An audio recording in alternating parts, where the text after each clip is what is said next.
Espresso ഒരു കുഞ്ഞൻ S U എന്ന് തന്നെ പറയാൻ പറ്റും. ഇത് L X I, V X I, V X I ഓപ്ഷനിൽ എന്നിങ്ങനെ അവൈലബിൾ ആണ്. എൽ എക്സ് ഐയിൽ എ സി വരുന്നുണ്ട്, പവർ സ്റ്റിയറിംഗ് വരുന്നുണ്ട്, ഐഡിൽ സ്റ്റാർട്ട് സ്റ്റോപ്പും വരുന്നുണ്ട്. വി എക്സ് വരുമ്പോൾ റിമോട്ട് കീലെസ് എൻട്രി വരുന്നുണ്ട്, ഫ്രണ്ട് പവർ വിൻഡോസ് വരുന്നുണ്ട്, ഡോക്കിൻ്റെ സിസ്റ്റം വരുന്നുണ്ട്, 2 സ്പീക്കർ, അതുപോലെ തന്നെ ഓട്ടോമാറ്റിക് ആണ് ഇ എസ് പി ഹിൽ ഹോൾഡും വരുന്നുണ്ട്.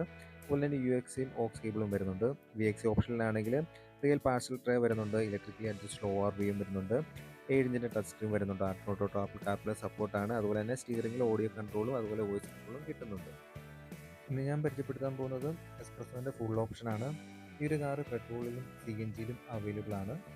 നമുക്ക് കാറിൻ്റെ മെഷർമെൻറ്റും മറ്റ് ഡീറ്റെയിൽസൊക്കെ എന്താണെന്ന് നോക്കാം.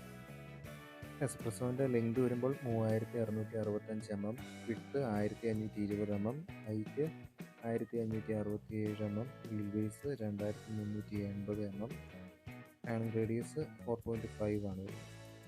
ഫ്യൂൽ ടാങ്ക് കപ്പാസിറ്റി വരുന്നത് 27 ലിറ്റർ ആണ്. അതിൽ സി എൻ ജി വരാൻ നേരത്ത് 32ഉം ഓട്ടോമാറ്റിക് വരുമ്പോൾ 25ഉം പെട്രോളിന് 24ഉമാണ് മൈലേജ് കമ്പനി പറയുന്നത്.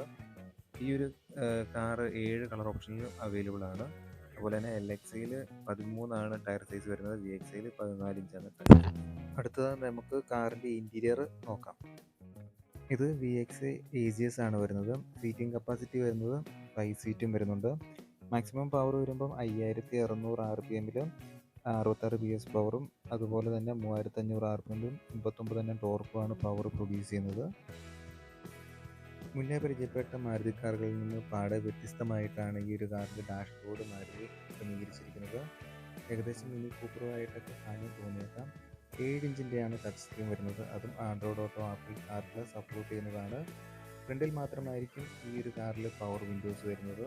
അതുപോലെ തന്നെ എ സി വരുന്നുണ്ട്, അതിൻ്റെ കൺട്രോളാണ് ഇവിടെ വരുന്നത്. 12 വാൽവിൻ്റെ ചാർജിംഗ് പോർട്ടും കൊടുത്തിട്ടുണ്ട്. ഈ ഒരു കാറിലും പവർ സ്റ്റിയറിംഗ് ആണ് വരുന്നത്. അതിൽ തന്നെ നമുക്ക് ഓഡിയോ കൺട്രോളും വോയിസ് കൺട്രോളും വരുന്നുണ്ട്. നിങ്ങൾക്ക് ഈ ഒരു വീഡിയോ ഇഷ്ടപ്പെടുവാണെങ്കിൽ വീഡിയോ ലൈക്ക് ചെയ്യുക, ഷെയർ ചെയ്യുക, സബ്സ്ക്രൈബും കൂടെ ചെയ്യുക. അടുത്തൊരു വീഡിയോയിൽ പുതിയ കാറിൻ്റെ ഡീറ്റെയിൽസുമായിട്ട് വീണ്ടും കാണാം.